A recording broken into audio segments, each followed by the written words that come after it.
Oi galera, Shalom, Shalom. Márcia Schoff Maluf aqui, Ministério Casa da Glória. E nós vamos começar a gravar hoje uma série de vídeos pré-Pentecostes. Pentecostes nós vamos celebrar agora dia 27, no sábado, enquanto ministério. Mas a festa mesmo é no dia 28, domingo. E nós temos uma série de palavras, não minhas, vou trazer para vocês algumas palavras de alguns apóstolos, profetas, para as nações, e creio que elas vão ser bastante edificantes. Nós estamos em tempos de preparo, de transição de eras. Aliás, desde 2019 para 2020, nós entramos nesse processo. E o Senhor tem sido muito gracioso nos dando esses 3 anos para nos prepararmos para tudo que é grande que está por vir. Então, essa primeira palavra, ela é do Chuck Pierce e ela foi entregue no dia 15 de maio de 2023 para o pessoal da Aliança para a Colheita do Reino, que é uma aliança de vários ministérios que estão alinhados com eles. E eu tenho que ter vontade de espirrar bem agora. Passou. Então vamos lá. Essa foi uma semana bem interessante, né? De muitas gripes e o sistema imunológico brigando e de libertação tudo ao mesmo tempo, e aí, né, faz parte da batalha. Aliás, em relação a isso, a nossa última palavra do pós-culto de domingo agora foi muito boa em relação a esse preparo e essas batalhas, e a nossa perspectiva, a nossa visão dessas batalhas. Quão importante é que nós deixemos Deus fazer essa mudança de mentalidade em nós. Então volta lá e assiste se você puder. A palavra do Chuck tinha um título. Eu vou trazer uma palavra dele e vou engatar uma palavra do irmão dele, o Keith, em seguida. A palavra dele foi intitulada Como Funciona a Visão. E é bem curtinha. Eu vou trazer para vocês só um resuminho do que foi importante eu anotar. Então, lógico que não tenho como trazer a palavra toda, né? Mas eu anotei 3 pontos aqui. Nós estamos no 3º ano de uma era que começou em 2019, na virada de 2019 para 2020. Em Tabernáculos de 2019 houve uma pausa divina que Deus nos deu. Começou a pandemia e Deus nos deu esse tempo de pausa para que houvesse eu vou chamar de refoco, que é refocus. Ou seja, que nós pudéssemos deixar Deus mudar o nosso foco de acordo com o que Ele queria fazer com o seu corpo na terra nesse tempo.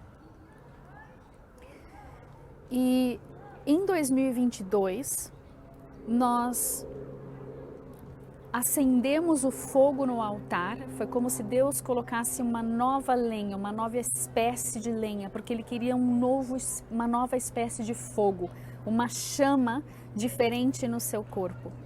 E em 2023, em 2023, nós estamos edificando para o futuro, estamos desenvolvendo uma estrutura que possa receber o acréscimo de filhos e filhas nessa estrutura, dentro do corpo de Cristo, dentro da eclésia, dentro da igreja, dentro do remanescente, dentro do corpo. E ele falou uma frase muito peculiar. Perdão. Ele falou uma frase muito peculiar. O leão, ele invade a casa, ele entra na casa numa explosão, num estrondo.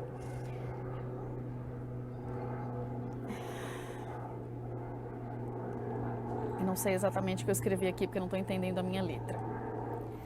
Mas no fim desses 3 anos de transição, nós estaremos... Como é que a gente sai desse período de transição? Desse período de refocar a nossa visão, de deixar Deus realinhar as nossas lentes, o nosso foco, como se fosse, né, como se Ele estivesse realinhando num binóculo. Nós sairemos como novos instrumentos de debulhar. Porque tudo é a respeito da colheita, e o instrumento de debulhar é o instrumento que vai fazer a separação do joio do trigo, e nós estamos passando por esse processo nós mesmos, para que nós possamos fazer parte desse processo e ser esse instrumento. Então Deus está nos debulhando para que nós possamos ser esse novo instrumento afiado de debulhar para a grande colheita dos últimos dias. Esse foi o resumo master da palavra do Chuck. E aí entra a palavra do Keith. A palavra do Keith foi entregue no dia 17 de maio de 2023. E é uma palavra a respeito de libertação. Para quem vai assistir no original, lá no inglês, está na aba dos vídeos que podem ser assistidos de novo do Prophetic Empowerment, do empoderamento profético. E o título da mensagem dele foi algo assim, tipo: a jornada continua, a jornada segue. Quando nós fomos entrelaçados nos ventres das nossas mães, Salmo 139, Deus, naquele momento em que Ele te chamou, você já existia nele, mas quando Ele te chamou para vir para a terra, e Ele te planta ali no ventre da sua mãe, Ele te entrelaça não somente você, pessoa, Ele entrelaça o desígnio dele para você, os caminhos que Ele tem para você. E aí quando a gente nasce e entra aqui na Terra, a gente vem junto com a maldição de Adão. E a nossa jornada, ela vai ser encontrar a Deus para sair debaixo da cobertura da maldição de Adão e entrar dentro desses desígnios e caminhos que Deus havia escolhido para nós antes da fundação do mundo, antes de nós entrarmos aqui. E a nossa libertação é uma grande jornada e ela começa antes de nós nos convertermos. Parte dessa libertação é você perceber que você está num caminho em que, sem o sobrenatural do Criador, de Deus, daquele que te criou, sem ao auxílio dele, sem o sacrifício de Cristo, você não consegue alcançar a plenitude do desígnio de Deus para ti. Então, precisa haver esse primeiro passo de reconhecimento. Sem Deus eu não vou a lugar nenhum. Sem Deus eu não vou conseguir me encontrar. Eu não vou achar a plenitude de vida abundante e eterna aqui na Terra. Então eu preciso encontrar esse caminho. E aí entra o primeiro passo da tua salvação. A tua salvação acontece quando você percebe que não tem Deus, que está perdido e precisa ser salvo por Ele. Não, bichinhos, vocês não vão aparecer aqui hoje, né? Por favor, pragas do Egito, batam em retirada em nome de Jesus, porque não dá para ficar ministrando assim, né? E então nós temos essa percepção. Eu percebi que preciso de Jesus, Ele é o caminho, a verdade e a vida, eu vou entrar nesse caminho e aí começa uma jornada que começou quando Deus me formou no útero da minha mãe e que vai continuar até o meu último dia aqui na Terra. Mas a minha salvação, a minha nova vida em Cristo começa aqui. Eu percebi, quando percebi, estava morto em delitos e pecados o meu espírito e o Espírito Santo não podia habitar em mim. Então eu percebi, eu disse sim para Jesus, o meu espírito responde e ele é vivificado. É o novo nascimento. Agora o Espírito Santo pode vir habitar no meu espírito e começa um processo de mudança da minha alma que esteve sem paternidade, sem presença divina. Ela vai ser moldada, remoldada, liberta, forjada, curada. Isso vai impactar o meu corpo e essa é a minha jornada aqui na Terra. Então são 3 passos de libertação. O primeiro passo, a partir do momento da sua salvação, você tem 3 passos. O primeiro passo, normalmente, a gente vai tratar de coisas do passado. Onde estão as maldições hereditárias? Onde foi que o inimigo me fez sair dos caminhos de Deus por meio das drogas, por meio de falsas religiões, por meio de espiritualidade desalinhada com Deus, por meio de ideologias, religiões, etc. Os nossos caminhos antes de nós encontrarmos a Cristo, tudo aquilo que trouxe consequências é o que a gente vai tratar. Então, o que o inimigo fez lá atrás. Em segundo lugar, a gente chega no nosso hoje E lógico, a cada ano nós estamos sendo tratados e a cada ano, conforme Deus vai fundamentando o nosso espírito e a nossa vida espiritual, Ele vai nos dando força, músculo espiritual, Ele vai tratando com coisas novas. Então Ele vai tratar de coisas do passado, primariamente, mas mesmo daqui para frente, depois que você já tratou com o grosso, conforme você vai amadurecendo, Ele vai podendo tratar de coisas que são mais profundas. Então, nosso processo de libertação não termina nunca, mas tem de bom ânimo, tá? Isso é bom, é uma jornada boa. Então, mas a gente, depois que tratou do grosso do lá de trás, nós temos uma segunda etapa, em que nós vamos ver onde que o inimigo agora está. Além de entender a minha herança no Senhor, quem Ele é, quem eu sou e tudo mais, em relação à libertação da opressão do inimigo, a gente vai ver aonde que ele está impedindo o nosso avanço. Esse é o segundo passo. E o terceiro passo é dentro dessa libertação, nós precisamos enxergar o que os céus têm para mim hoje. Então, dentro da nossa jornada, nós temos todo um aprendizado de como ouvir o Espírito Santo para correspondermos com o Espírito Santo. Isso é chave, é essencial. Cristão que não sabe ouvir a Deus, pulou alguma fase na sua infância espiritual. É essencial e faz parte da nossa herança. Os nossos ouvidos espirituais, quando nós nascemos de novo, o Espírito Santo vem habitar em nós, ele começa a libertar os nossos ouvidos, os nossos olhos, a nossa mente, para que nós possamos ouvir a Deus e corresponder com Ele. Faz parte da mortificação da nossa carne e do edificar do homem espiritual.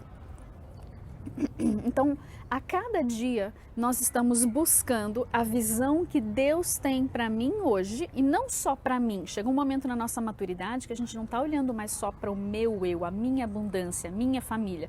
Nós estamos olhando o plano de Deus para as nações, para a minha cidade, para a minha nação, para um grupo seleto de pessoas, ou um grupo maior de pessoas, além de nós. Jesus ele morreu na cruz não por ele mesmo, mas por toda a humanidade. E como filhos do Rei Jesus, filhos do Pai, do Criador, nós entramos no corpo de Cristo para participar do plano da redenção, que envolve todas as outras vidas que ainda não alcançaram essa salvação, que ainda não descobriram que estão perdidos e que precisam ser achados e que precisam ser salvos, que precisam encontrar a vida eterna. Porque nós somos eternos, nós saímos da eternidade com Deus, entramos aqui na Terra e herdamos aqui na Terra uma maldição onde a nossa eternidade é para a morte. Deus nos dá esse presente de podermos estar aqui para escolhermos se queremos passar a eternidade com Ele ou se queremos passar a eternidade sem Ele. Se queremos passar a eternidade na vida eterna ou se queremos passar a eternidade na morte eterna. E todos podemos escolher e temos todas as ferramentas e instrumentos necessários aqui para nós podermos escolher. Temos irmãos, temos irmãs, temos pessoas que conhecem a palavra, temos milhão de versões e da Bíblia em tudo quanto é idioma que você possa imaginar. Então nós não estamos despojados de meios, nós temos os meios. Deus não tirou o nosso livre-arbítrio, então Ele não quer robozinhos, Ele quer pessoas que cientes, conhecem, sabem o que estão fazendo. Por isso é estranho para nós no mundo ocidental, né? Que o muçulmano, quando ele se converte a Cristo, ele se converte sabendo que ele vai morrer. Mas ele entendeu a questão da eternidade. Então ele sabe que ainda que ele morra na carne, ele viverá eternamente. Um dia ele vai ressuscitar dos mortos e vai viver aqui na terra para sempre. Só que em Cristo é uma eternidade para a vida, não uma eternidade no lago de fogo. Mas lógico, hoje não pode falar de lago de fogo, que é politicamente incorreto, né? Ó Deus. Deus me livre de falar que acontece uma perdição eterna num lugar de sofrimento eterno, porque, meu Deus, né? Mas enfim, a verdade precisa ser dita. E aí, depois que o que trouxe essa palavra, ele disse assim: uma tropa está se levantando. há uma transição de eras que está acontecendo e grandes coisas estão por acontecer, e eu vou acrescentar o que são essas grandes coisas. O Chuck vai falar das coisas positivas apenas, que são o grande avivamento e a grande colheita. Mas o grande avivamento e a grande colheita estão no contexto de Joel 2. Esse grande avivamento está no contexto de Joel 2, 18, 19, 20, 21, 22, sei lá, está no finzinho do capítulo. E então vou acrescentar aqui que haverá grande tribulação, grande perseguição, grande avivamento e grande colheita, tudo ao mesmo tempo, tudo junto. E Deus está nos trazendo por esse momento de transição e reajuste de foco e de mudança de mentalidade. Ser cristão requer mudança. Ser cristão é mudar, gente. Não tem opção, a gente não fica igual nunca. Deus está sempre nos desenvolvendo, sempre nos melhorando, sempre nos salvando, nos libertando, nos curando. É um processo de forja, colheita é forja. Tudo será grande, mas uma tropa está se levantando. Nós fazemos parte dessa tropa. Se você tem se preparado nesses últimos 3 anos, ou se você quer entrar nesse barco agora, você está disposto a abrir mão de você mesmo, dos seus mimimis, do seu eu, e você está disposto a entrar numa grande colheita, numa grande jornada, num movimento para resgatar essa humanidade junto com Cristo. O modus operandi é dele, o plano é dele. O plano da salvação, da redenção são dele. E então você pode entrar nesse mover. É um mover de trabalhar a sua salvação, de ser forjado, de ser santificado para tempos que estão por vir. Ele continua dizendo, eu estou achando que eu estou na continuação ainda do Chuck aqui, viu? E que o Keith vai entrar daqui a pouquinho. Mas enfim, está em família. Uma tropa está se levantando para essa transição de eras. Grandes coisas estão por vir e Deus está realinhando as nações. Lembrem-se que nós ainda temos a guerra de Daniel 8 e a guerra de Daniel 11 para acontecer antes daquele grande dia da vinda do Senhor. E nós estamos numa estação de restituição divina, em que nós, dentro da nossa jornada, nas nossas batalhas, no ringue com Satanás, né, como vocês vão ouvir na pregação de domingo, nós muitas vezes temos perdas e temos vitórias. No fim, a vitória é certa, mas algumas batalhas ao longo do caminho a gente perde. A gente perde por quê? Porque Deus perdeu? Não, Deus não perde, nunca perdeu e nunca vai perder. Mas nós muitas vezes cedemos àquela cenourinha que o inimigo coloca diante de nós. Ao cedermos, nós temos ou ações ou reações, de acordo com a cenourinha da tentação que ele nos dá. E aí, quando nós cedemos, nós caímos, nós abrimos brechas, ele enfia com o pé dentro da brecha, e é aí que a gente acaba perdendo aquela batalha. Mas Deus está do nosso lado, ele vai lá curar as nossas feridas, né? Vai costurar, vai trazer o gelinho, vai fazer todo o processo para que a gente possa de novo passar por uma prova parecida, às vezes com a mesma cenourinha, para a gente ver se a gente aprendeu aquilo, né? Tem coisas que, infelizmente, o que a gente não quer é andar 40 anos no deserto para aprender, né, gente? Pelo amor de Deus, sangue de Jesus tem poder, misericórdia, Deus. Mas as coisas que nos são roubadas nesses momentos dos fracassos, das batalhas que nós perdemos ao longo do caminho, nós estamos num tempo de restituição. Então é como se Deus fosse dar uma aceleração e uma graça extra para a gente recuperar aquilo que foi perdido. E aí você pode colocar tudo, finanças, tempo, vitórias, promessas, filhos que precisam vir, trabalho, empreendimentos, o que o Espírito Santo conversar com você. Mas lembre-se, tudo é uma moeda de troca nas dimensões do Espírito.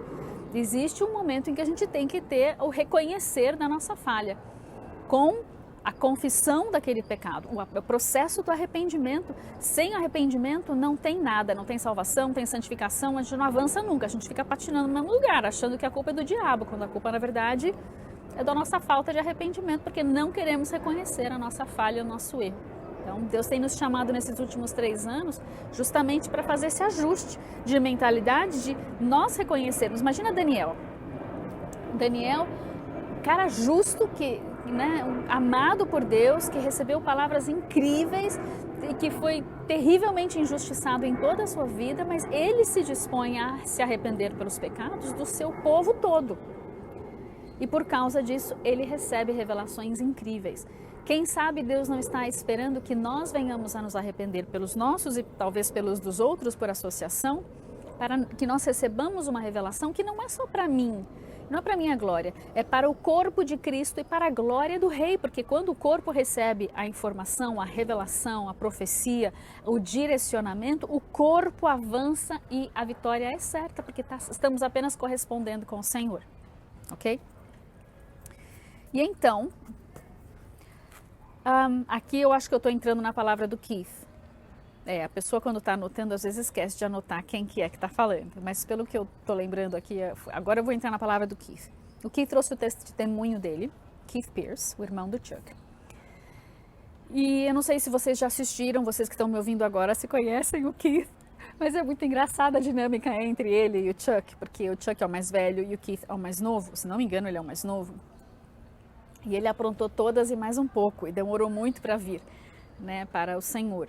Mas sempre, desde pequenininho, ouvindo a palavra e escapulindo pelas laterais aí do caminho. Mas um dia Deus pegou ele de jeito, eu não vou contar o testemunho dele, você pode, eu não sei se tem lá na tradução de espanhol, que a gente não está fazendo tradução aqui, a gente está fazendo resumão.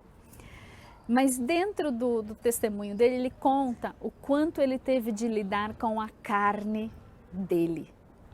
E aí ele começa assim: não existe libertação até que a carne tenha sido liberta. Você pode expulsar quantos capetas você quiser. Se a carne não mudar, a casa está aberta para o capeta voltar.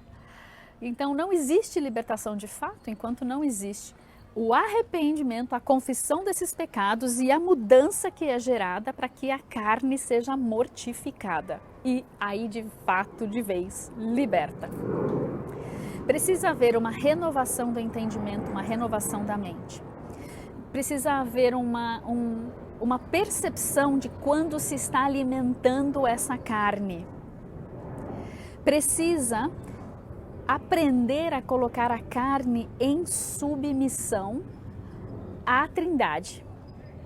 Ou seja, precisamos ter uma revelação eficaz do Pai, uma revelação eficaz do Filho e uma revelação eficaz do Espírito Santo para aprendermos a nos submeter ao Pai, ao Filho e ao Espírito Santo. Isso é uma jornada de conhecimento de Deus que a gente precisa ter ao longo da nossa caminhada com Cristo a partir do dia da nossa salvação. Precisa ter uma constante alimentação do homem espiritual com as Escrituras. É a Bíblia que alimenta o homem espiritual. E é necessário deixar a carne morrer de fome. É para ela morrer de fome, é para não ser mais alimentada. Mas aí você tem que descobrir como que você alimenta a sua carne. Você alimenta a sua carne com o que você assiste, com o que você ouve, com as suas companhias, com os maus hábitos que você continua fazendo quando ninguém percebe, achando que se ninguém está vendo está tudo certo. Não, você está alimentando a sua carne. Tem outros alimentos na carne que são um pouco mais pesados, né? Tem a pornografia, tem aquela revista mais ou menos, tem aquele filme mais picante. Essas coisas, elas alimentam a carne. Então é uma via de mão dupla. É o mortificar a carne, matando ela de fome, e o alimentar do homem espiritual, do Espírito, por meio da palavra de Deus e da comunhão com o Espírito Santo e com os irmãos dentro de um... Alguém está pintando alguma coisa, mas o cheiro está tão forte. Dentro de um ambiente onde há uma maturidade espiritual. Então você alimenta o seu homem espiritual com conversas de mente sã, conversas de testemunhos, conversas dentro da palavra. E o oposto seria você alimentar a sua carne, que não precisa de alimentos, precisa morrer de inanição. Há uma luta entre a sua busca pela vida abundante e a sua vida de cativeiro. O cativeiro, ele não quer largar de você. Faraó veio atrás do povo.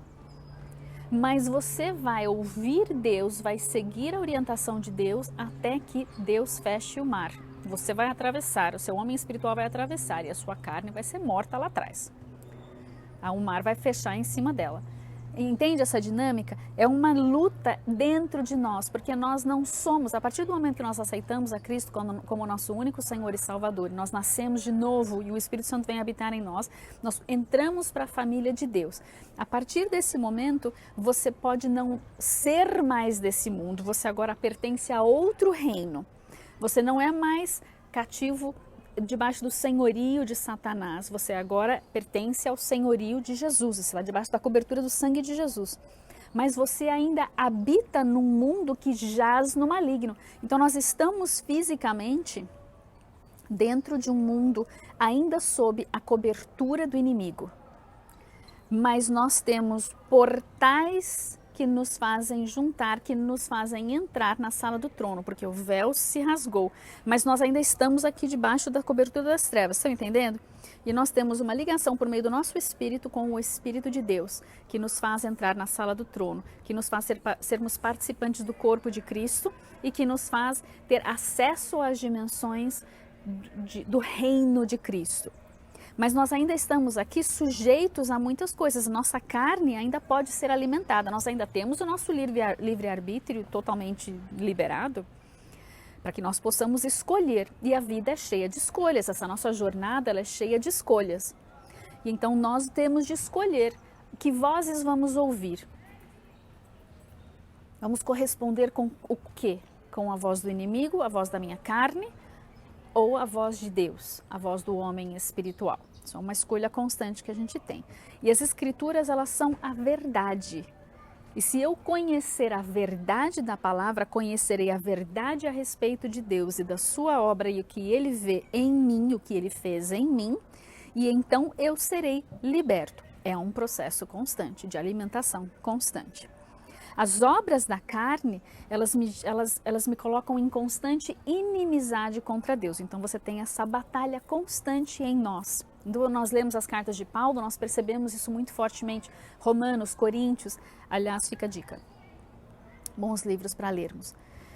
Ou seja, temos de trazer a nossa carne em disciplina ao Senhor. Ela precisa ser constantemente disciplinada, ela precisa entrar em submissão ao Espírito Santo de Deus. Nós precisamos da arma fundamental do batismo no Espírito Santo de Deus. Nós precisamos receber o dom de falar em línguas, porque esse dom nos ajuda a nos edificarmos. Nós edificamos o homem espiritual quando nós falamos em línguas. Então, eu já pedi 1000 vezes. Continua pedindo, Senhor, é do seu interesse que eu receba o batismo em línguas, então eu recebo, quando o Senhor quiser, manda, em nome de Jesus. E não seja legalista, religioso e duro, achando que precisa ser uma coisa de outro mundo, nem é uma coisa de outro mundo.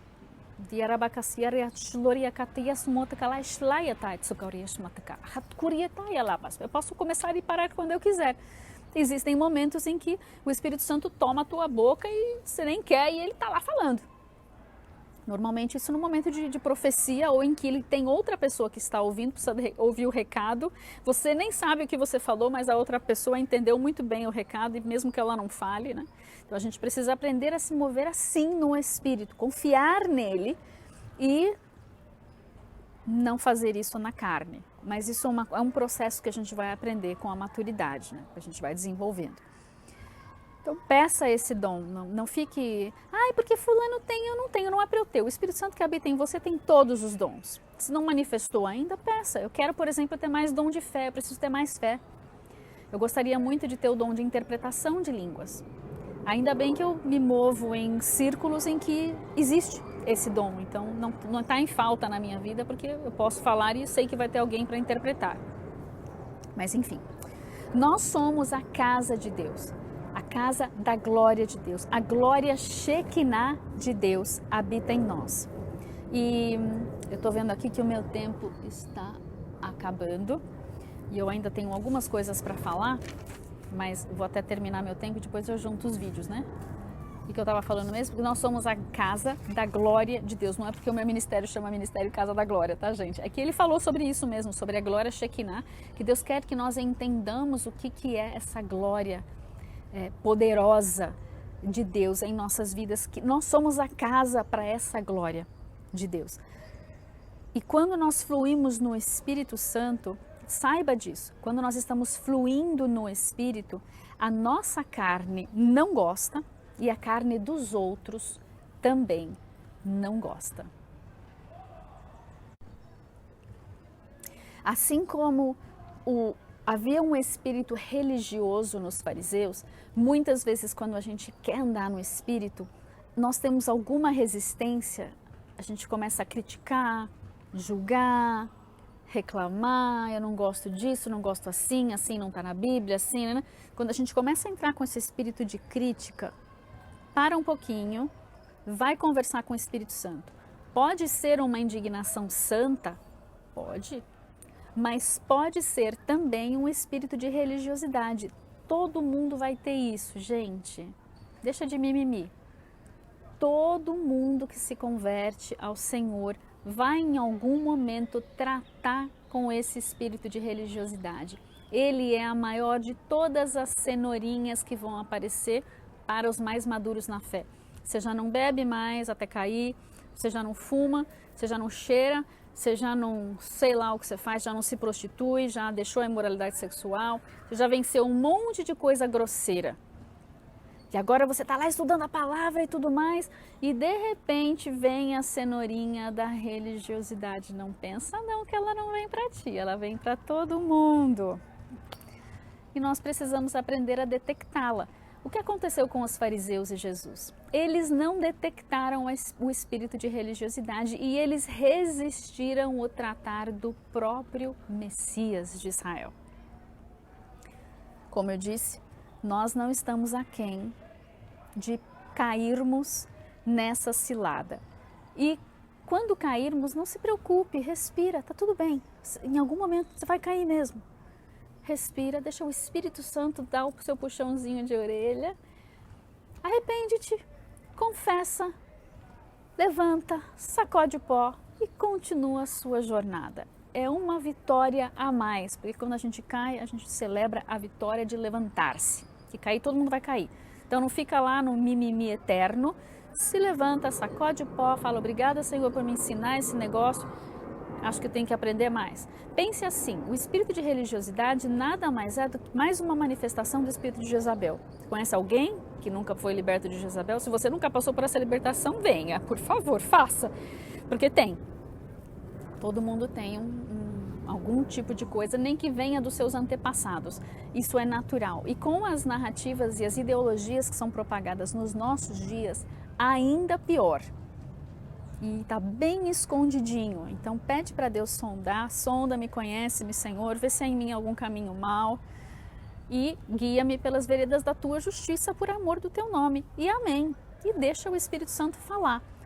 Eu me lembro quando eu passei pela minha libertação de Jezabel, quando eu descobri que tinha algo em mim, que eu não sabia de onde vinha nem nada, quando houve a convicção do Espírito Santo, quando alguém pregou a respeito disso, foram 7 anos antes da minha libertação assim, começar. Assim, eu sabendo o que estava sendo tratado. Então eu orei 7 anos por associação, sabendo que Deus tinha falado. Então eu confessava dos meus antepassados, eu confessava tudo que eu sabia que estava debaixo do espírito de Jezabel, mas eu não sabia onde se manifestava em mim.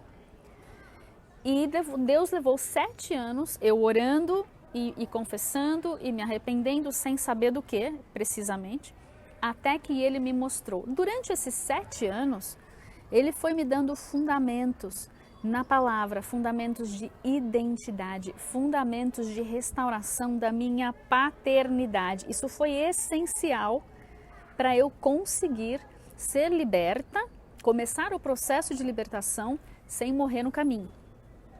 Tem algumas libertações de coisas, de altares muito profundos dos nossos antepassados que a gente pode até morrer no processo, ou seja, é um processo em que você pode até se desviar dos caminhos do Senhor, em que você pode sofrer depressão até mesmo, porque são coisas muito difíceis e quando Deus te mostra o que é as ações, o que são as ações e reações, o que é o comportamento que você tinha quando manifestava aquele espírito, aquilo te acaba, te arrasa, porque você se acha o pior, a coisa podre. porque realmente é muito feio, é muito nojento, e você fala, meu Deus, como é que eu estou ministrando, como é que Deus me deixou ministrar esses anos todos com isso, né, aparecendo de vez em quando. Palavra-chave, de vez em quando. Deus sabe que nós somos imperfeitos. Ele não requer de nós a perfeição imediata. Ele diga, sede santos como eu sou santo, sede perfeitos como eu sou perfeito. Dentro dessa jornada, a gente vai buscando exatamente isso. Sermos restaurados à nossa imagem e semelhança do papai. É perfeição. Mas ela não vem imediatamente. Eu não posso me cobrar isso imediatamente. Lógico que eu só estou sabendo isso hoje, né, para poder falar para vocês. Mas isso para dizer, não se assuste, não esmoreça, não desanime. Tá todo mundo no mesmo processo de jogar fora esse raio desse homem carnal e alimentar mais esse homem espiritual. É ele que vai participar, vai receber as armas, ferramentas e instrumentos para essa última colheita. Então, o tempo que a gente quer passar com Deus é o tempo que a gente quer agradar o seu coração, é o tempo de ter, como diz o Dutch Sheets, né? Ele escreveu um livro que eu até recomendo para todos, eu não li, mas como eu estou assistindo os vídeos dele, ele lê pedaços do livro no vídeo, né? É o prazer da companhia, o prazer da tua companhia, o prazer meu de estar na tua presença, o prazer de estar de estar andando contigo. É nesse processo de relacionamento com Deus que Ele vai abrindo os nossos olhos, que Ele vai nos ensinando como é que funcionam as coisas nas dimensões do Espírito. Ele vai nos ensinando quão amados nós somos, mas que nós somos bem sem vergonha de vez em quando. E Ele nos disciplina com muito amor, porque Ele é perfeito amor. Enfim, né? E então, espírito de religiosidade, coisa de fariseu, é essencial a gente colocar isso no nosso radar para deixar Deus tratar. Todo mundo tem. Não é um bicho de 7 cabeças, não é a besta do Apocalipse, não é um bicho de 7 cabeças, mas é uma coisa bem ruinzinha que nos impede de entrar na plenitude. E Deus quer que nós entremos na plenitude. Então, vamos buscar isso, amém? Algo que dentro do testemunho do Keith foi muito chave, e eu acho que para alguns de nós essa palavra vai ser bem chave também. Deus constantemente dizia assim para ele, se você me confessar diante dos homens, eu te confessarei diante do meu Pai. Se você me negar diante dos homens, eu te negarei diante do Pai. Olha que sério. Já fui lá no Apocalipse, né? Por que Deus falou assim? Deus fala assim na lata com ele porque ele não é uma pessoa mimimi, né? Às vezes comigo Deus fala um pouco mais gentil, mas de vez em quando ele entra de sola também. Porque eu deixo ele fazer isso, porque eu sei que ele me ama, e quanto antes, sabe quando Deus está lá, oi filho, oi, eu falo, Deus, eu não estou te escutando, pode berrar? E se eu não escutar no berro, pode solapar, não tem problema. Você já levou patada do leão? Pronto, já ofendi 10 aqui. Já levei patada do leão, mas, gente, o leão de Judá, ele pode ser um grande urso, né? Um grande leão de pelúcia. Ele pode ser, porque ele é perfeito amor, também é perfeita justiça. Não doeu, mas o recado foi dado. Deus sabe como tratar com cada um de nós dentro da intimidade que nós temos com Ele. Você já dançou com Jesus? Não sei o que você está esperando. Ele está aí de braços abertos, esperando você entrar nos braços dele. Eu tive a minha dança dos 15, minha dança dos 18, minha dança dos 21 com o papai. Deus Pai. E foi espetacular, um momento de cura, de alegria, de revelação, de sobrenatural. Esses fundamentos de identidade que nós temos com Ele, eu não tive, tá? Deixa eu só falar. Essas danças eu não tive com 15, com 18, com 21, eu tive depois. Quando eu fui convidada e eu me encontrei nos braços dele e eu vi o cenário ao nosso redor e eu falei, qual é a ocasião, Deus? Uau! Vestido lindo. Ele falou, é aquela de 15 que você não teve. Ai, eu sempre quis, que delícia. Papai faz essas curas, são os presentes que ele tem para nós. É por isso que vale tanto a pena a gente se deixar tratar. Porque ele tem esses presentes que vêm do nada às vezes, a gente nem imagina. Depois a gente olha para trás e a gente vê a jornada e entende, puxa vida, como valeu a pena passar por esse tratamento, porque aí eu já ganhei um spa, a esfoliação quase me rasgou inteira, mas olha que pele linda, nova. Tô falando de coisas espirituais, vocês entenderam, né? Enfim, não deixe de confessar a Deus diante dos homens. Nesses últimos dias nós vamos passar por a gente está só no cancelamento, perseguição não chegou ainda, mas talvez nós cheguemos em momentos em que nós tenhamos de negar a Cristo. Hoje eu assisti uma notícia de que um jovem canadense estava pregando na praça, entregando Bíblias, e ele foi preso. Aí chegou um pessoal do LGBT que começou a brigar com ele lá, e ele falando com amor e pregando a Cristo. Os outros xingando, tacando coisa, uma coisa tenebrosa. Quem foi preso? Ele. Não são mais 2 pesos, 2 medidas, são 10, né? E o cristão está 10 contra 1. Ele foi preso, mas ele não deixou de fazer, ele voltou e fez de novo. Ele não teve medo de colocar a cara a tapa, ele entendeu que ele não ia negar a Cristo diante dos homens. E ainda que ele venha a morrer mártir um dia, se acontecer, Jesus não o negará. Não negará esse jovem diante do Pai. E outro texto diante dos anjos. Os 2 textos, se você quiser ler, estão em Mateus 10, 32 e Lucas 12, 8, ok? Por que falou? Ele falou isso no começo, ele falou aqui no meio, ele falou em outro lugar, porque ele estava no meio do Covid, a empresa dele fechou e Deus falou para ele muito claramente com esse texto e falou: você não vai fechar as portas. Ele conversou com o chefe e falou: Deus, não posso fechar, vou ficar aqui, tá? Alguém precisa ficar aqui? Sou eu. E toda vez que entrava alguém lá no meio do Covid, ele ou levava alguém à salvação, ou à cura, ou à libertação. As pessoas vinham pela empresa para contratar os serviços. Teve um que ele contou, só para vocês saberem que ele não saía pregando. Ele fazia o trabalho dele. E aí teve um que ele foi imprimir os papéis, os documentos, e quando ele voltou, era um casal, um jovem casal de uns 40 anos de idade, e o homem falou assim para ele: olha, eu estou indo daqui para o médico, nós tivemos um relatório negativo. Ele levantou a blusa assim, tinha um tumor, uma bola enorme, e eu escutei uma pequena voz assim, falando para você orar por mim. Você faria isso, por gentileza? E ele falou: faria sim. E ele pensou, quando o homem pediu, né, perguntou: você pode orar por mim? Ele pensou: eu vou orar para que vocês tenham caminhos abertos nessa transição. Eles estavam mudando de cidade. E aí o homem falou assim, pediu para a filha sair da sala e mostrou, e pediu a oração específica. E ele falou: puxa, eu não estava esperando isso. Ele pensou, né? Não estava esperando por isso. E aí o homem foi embora, a mulher foi embora, a família foi embora. No dia seguinte ele ligou e falou assim: olha, eu posso passar aí, por gentileza? Tenho algo para falar com você. Ele pensou que ele fosse agradecer, sei lá. Ele chegou e falou: olha, sumiu. Mas não é por isso que eu estou aqui. Eu podia ter falado isso por telefone. Eu estou aqui porque eu não conheço esse Jesus no nome de quem você orou. O ímpio, que não conhecia a Cristo, ouviu uma voz, correspondeu, ganhou a cura e ganhou a salvação. Porque o Keith não se incomodou aliás, ele deixou a porta aberta. Eu não sei se tinha mais alguém com ele lá nesse dia. Eu sei que eles oraram pelo cara, o cara caiu lá no meio do corredor. E as pessoas, ele é desbocado, né? Mas ele tem a ética de trabalho.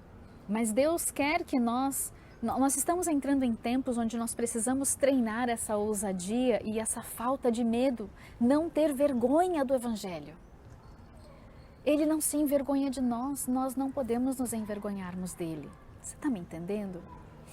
É um preparo para esses últimos dias. O grande avivamento dos últimos dias vai requerer bocas, mãos, pés. Somos nós, o corpo de Cristo, que está indo às nações, que está indo aos vizinhos, que está indo aos amigos, que está indo à família, que é o granted, é o lugar mais difícil.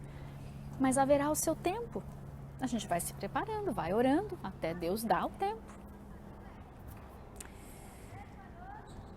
Indo para o exemplo dos filhos de Israel. Eles não entraram na Terra Prometida, voltando para o Keith, tá? Para o testemunho dele. Eles não entraram na Terra Prometida porque eles não conseguiram largar mão do Egito. Nós temos coisas que nós trazemos lá do Egito e muitas vezes nós não queremos largar de jeito nenhum. A gente já quer entrar com aquilo e com o novo, mas não dá liga.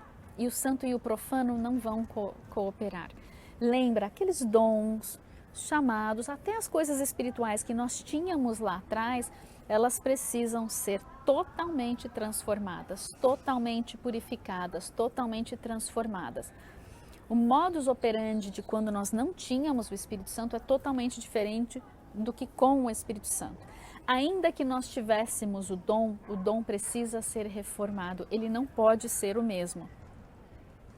Se nós tratamos as pessoas usando aquele dom como nós tratávamos antigamente, nós fazemos hoje, é porque tem algo fora do prumo, precisa passar pelo fogo, deixar Deus queimar tudo que tem que queimar, volta para a palavra, volta para a oração em línguas, volta para a intercessão, volta para a adoração, volta a passar mais tempo na presença do Senhor e deixa Deus reformatar. Precisa entender que aquilo se torna uma religiosidade, se torna um Isaac quando a gente não quer deixar Deus tratar. O que a gente vai ter com esse dom reformado, restaurado, purificado, forjado, com tudo que é podre, queimado? E nós temos outra reação, e o Keith vai falar muito sobre isso. O que os filhos de Israel, eles não conseguiram largar o Egito, então eles tiveram de passar, eles morreram, eles não entraram. Só teve 2 que entraram na Terra Prometida, Josué e Caleb, certo? O que os filhos de Israel continuaram? Eles continuaram na murmuração, no fuxico, na maledicência, na zombaria, na murmuração, na reclamação, na incredulidade, na dúvida e muitas outras coisas. O discernimento torpe, a sabedoria dos homens, terrena, muitas dessas coisas que a gente pensa que a gente consegue trazer junto, a gente não pode. A gente tem que jogar tudo no lixo, deixar Deus fazer novo. O odre é novo, o vaso é novo, Deus quebra e faz de novo. E a gente precisa se submeter a esse tratamento de Deus, se a gente quiser entrar na plenitude do que Deus tem para nós.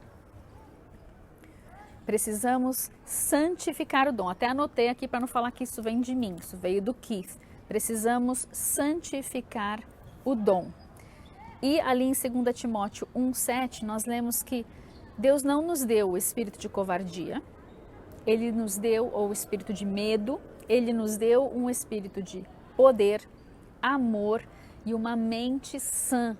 Uma mente que é a mente de Cristo, que tem a sabedoria do alto e o discernimento do Espírito Santo, que é com amor. Não com raiva, com ódio, com rancor, que vem lá daquele trauma do passado, que quer afastar as vidas. Não é um dom que vem para segregar, não é um dom que vem para fariseu, é típico fariseu, que vem para crucificar Jesus, ou crucificar Pedro ou Paulo, crucificar os discípulos. É um dom que vem para agregar, para ajuntar, para sarar, para curar, para libertar, para restaurar. É um dom que vem com um amor perfeito, não com aquela justiça própria, mas a justiça perfeita que é de Cristo. E aí, quando você tem esse poder, amor e mente sã, você tem aquele amor que lança fora todo o medo. Nós podemos andar nesse amor perfeito que é o seu amor, e nós desejamos a liberdade. Mas essa liberdade em amor e na justiça do Senhor, ela requer um antídoto. E o antídoto é o reconhecimento de que o Egito está atrelado ainda, que ele precisa ser tratado, que ele precisa ser removido, que ele precisa ser forjado, que ele precisa ser taca fogo nele. E isso vai acontecer nessa trajetória. Parou de ler a palavra? Pelo amor de Deus, volta. Volta aos pouquinhos, bota no seu despertador, coloca diante do Senhor. Senhor, me atrai para a tua palavra de novo, me atrai para ti de novo. Eu preciso, nós precisamos. Nós precisamos. Tá certo? Conversados? Daqui para frente eu vou te dar a lição de casa, porque eu não vou ler tudo que o Keith leu, mas ele leu uma lista gigante de obras da carne que você vai encontrar em vários lugares. Você vai encontrar em Gálatas 5, certo?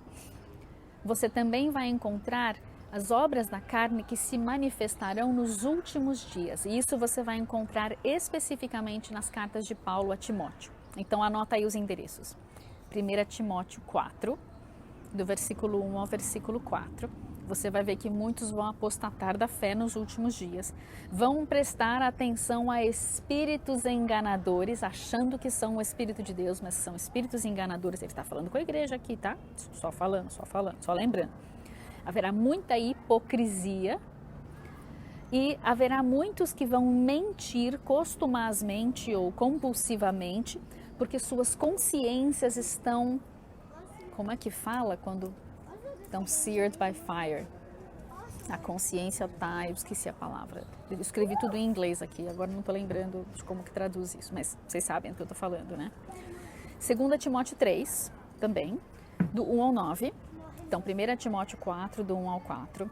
Segunda carta de Paulo a Timóteo, capítulo 3, versículo 1 a 9. Onde ele vai falar que haverá tempos difíceis nos últimos dias e as pessoas vão amar a si mesmos. É tudo eu. Vão amar ao dinheiro, vão ser egoístas, vão ser arrogantes, orgulhosos, rebeldes, vão ser desobedientes a qualquer autoridade, mais ainda aos pais. Olha o que a gente está vendo semeado na sociedade, nas escolas, na política e tudo mais. Serão ingratos, vão debochar, não vão ter amor, não vão ser conciliadores, reconciliadores, vão ser segregadores. E a gente vê, né, muito essa polarização. Vão fofocar, vão ser fofoqueiros, maliciosos, vão destruir a reputação de alguém, porque achou que ouviu de um espírito, porque achou que ouviu de Deus, porque está lá no espírito de religiosidade, ou porque viu fazer alguma coisa e resolveu espalhar, em vez de chamar a pessoa e falar: meu querido, o que você aprontou ali? Quer ajuda? Vamos sair disso? O espírito que ama, como Jesus ama, ajuda a pessoa a ser restaurada, não enfia o pé, né, na lama, em cima da cabeça dela para ela afundar na lama mais um pouco. Isso é o espírito do anticristo, não é o espírito de Cristo. Então a gente precisa entender como é que nós vamos amar essas vidas e restaurá-las, resgatá-las e não acabar de destruí-las. A destruição ela já tem de graça, já está lá, né? Agora o preço foi pago pela restauração. E é por isso que nós estamos aqui. O corpo de Cristo é para realizar as obras de Cristo. Enfim, leia lá. Eles odeiam o bem, e odeiam o que é bom e odeiam a Deus, né? Então, tudo isso que está sendo propagado nas ideologias, nas narrativas de mídia e etc., nas escolas, é o que vai acontecer nos últimos dias. Vai lá ler para você saber identificar, mas não é para você identificar e entrar de, né?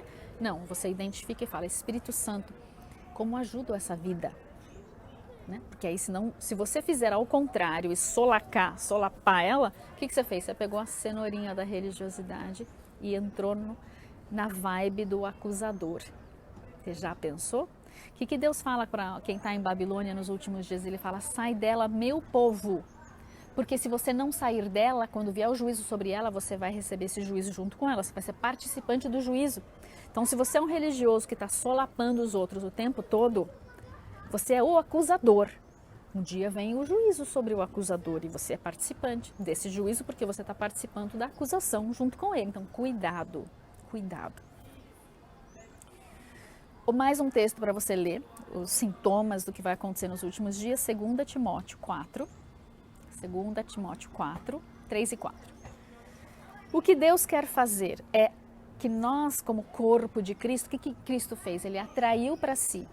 Houve duas reações em Jesus. Houve aqueles que foram atraídos para ele e os que foram inicialmente atraídos e depois, pela justiça própria, se auto-repeliram. Então, Jesus ele vai atrair e ele vai repelir. O que nós queremos como corpo de Cristo é atrair as pessoas para ele e não repelir de nós vidas que precisam dele. E nem repelirmos o mover dele porque nós achamos que não é dele. A gente vai ter que ter muita maturidade no espírito para discernir essas coisas. Há uma diferença, Jesus atraía e não rejeitava. Ô Zaqueu, desce, tem um encontro contigo hoje, vai ser na tua casa, estou me convidando para jantar na tua casa. Jesus bateu na porta de Zaqueu e Zaqueu disse: opa, vamos. Ele sugeriu e abriu. E Jesus foi. Eles entenderam que eu fiz uma comparação com a igreja de Laodiceia, Jesus batendo a porta, certo? Muito bem. Às vezes eu esqueço que talvez tenha neófitos, talvez tenha pessoas que não conheçam a palavra. Então, às vezes eu nem trago os textos, mas eu sei que dentro do nosso linguajar você sabe exatamente de que texto eu estou falando, né? Porque você está acostumado com a palavra. Quem não está, corre e ala. 3 capítulos por dia você lê a Bíblia num ano. Pelo menos você tem um apanhado geral do que tem ali. Resumo disso tudo. Não é a conclusão, mas é o resumo. Nós estamos em tempos em que o eu está exaltado como nunca antes. É tudo a respeito de mim mesmo, é tudo para mim. É uma autopreservação, uma autossatisfação, uma autogratificação, uma autoambição ou ambição própria. É tudo para mim, é uma justiça própria, é tudo para o mi. A libertação das coisas das trevas, ela é fácil quando se compara à libertação da carne, que é a libertação do meu eu, porque eu me acho tão espetacular. Eu não tenho nada para ser liberto. Agora, aquele, tá todo mundo podre, caindo de demônio, pingando, pendurado de demônio. Não, olha no espelho que é tu mesmo que tá com os demônios, por favor. É essa carne, esse eu sou o máximo que precisa morrer. Eu só sou o máximo se eu estiver dentro dele, escondida nele, com a carne bem mortificada. Lembrando que isso é um processo constante. Então não adianta, ano passado você teve uma super libertação, andou nas dimensões do espírito e hoje você tá assim, blá. Zero unção, zero, não tem nada, né? Às vezes você usou todo aquele azeite do ano passado e não pôs mais, não repôs. Não, é uma coisa constante. Mortificar a carne a todo dia e alimentar o espírito a todo dia. Right?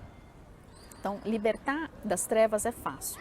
O difícil é se libertar do eu, da carne. E essa coisa da justiça própria que os fariseus tinham, né? Que eu sou a última batatinha do saco, é o que mais joga contra a nossa libertação. A gente achar que não precisa. Ainda que tenha gente falando constantemente que precisa, e você está lá insistindo que não. Essa é o maior tiro no pé, que é o teu pé que tu está tirando, né? Agora a conclusão mesmo dessas palavras do Chuck e do Keith Pierce. Deus ama as almas dos homens. Palavras do Keith. Deus ama as almas dos homens o suficiente. Ele amou o suficiente para morrer na cruz por eles. Nós somos vasos de amor. E a casa da glória Shekinah, da glória manifesta, ou seja, ela é externa. A glória que ela produz algo externo. Essa produção de algo externo atrai vidas. Atrai uns demônios também de vez em quando. E aí a gente tem que aprender em todo esse processo da nossa jornada de libertação constante, como lidar com isso, como lidar com aquele entusiasmo incrível da vida que foi curada, que foi liberta, que foi salva, e lembrar de colocar a coroa aos pés de Jesus, porque é para Ele. E ao mesmo tempo, na hora da batalha, lembrar que você está batendo é no diabo, não é na vida que está sendo opressa pelo diabo, ok? E não gaste tempo com quem não quer ser tratado e não quer ser curado. Espere, interceda e ame até que o tempo venha e essa vida fale, ok, agora eu quero passar pelo processo, seja lá qual for ele, em que grau for, qual for o método, nós vamos discernir essas coisas, amém? Em nome de Jesus. Então, o que a gente tem passado nesses últimos 3 anos? Uma reformatação de foco, de mentalidade. Assim como os discípulos passaram por 3 anos e meio desse tratamento com Jesus para entender como seria essa primeira visitação, que o povo em geral perdeu, nós estamos passando por essa reformatação para preparar-nos, não para o Atos 2 deles, mas para o nosso momento em que o Espírito será derramado sobre filhas e filhos, servos e servas, escravos e escravas, etc. Esse será o grande avivamento dos últimos dias. A gente está nessa reformatação para que nós não percamos o tempo da nossa visitação. E em todo esse processo glorioso de trancos e barrancos, às vezes, de quedas e levantar, de muitas vitórias e muitas batalhas, sempre toda a honra e toda a glória é para o nosso amado. Sempre vamos dar glórias a Ele, nos rendermos a Ele. Senhor, nós nos rendemos a Ti nesse dia. Nós deixamos o Senhor nos tratar, que nós sejamos vasos de honra, vasos de bênção, vasos cheios de azeite. Passamos pelo processo da prensa das azeitonas, mas nós queremos esse azeite, não para mim, para a tua glória e para essa grande colheita de vidas que o Senhor está trazendo para o teu reino. Nós nos submetemos e te agradecemos por essa jornada gloriosa, em nome de Jesus. Amém.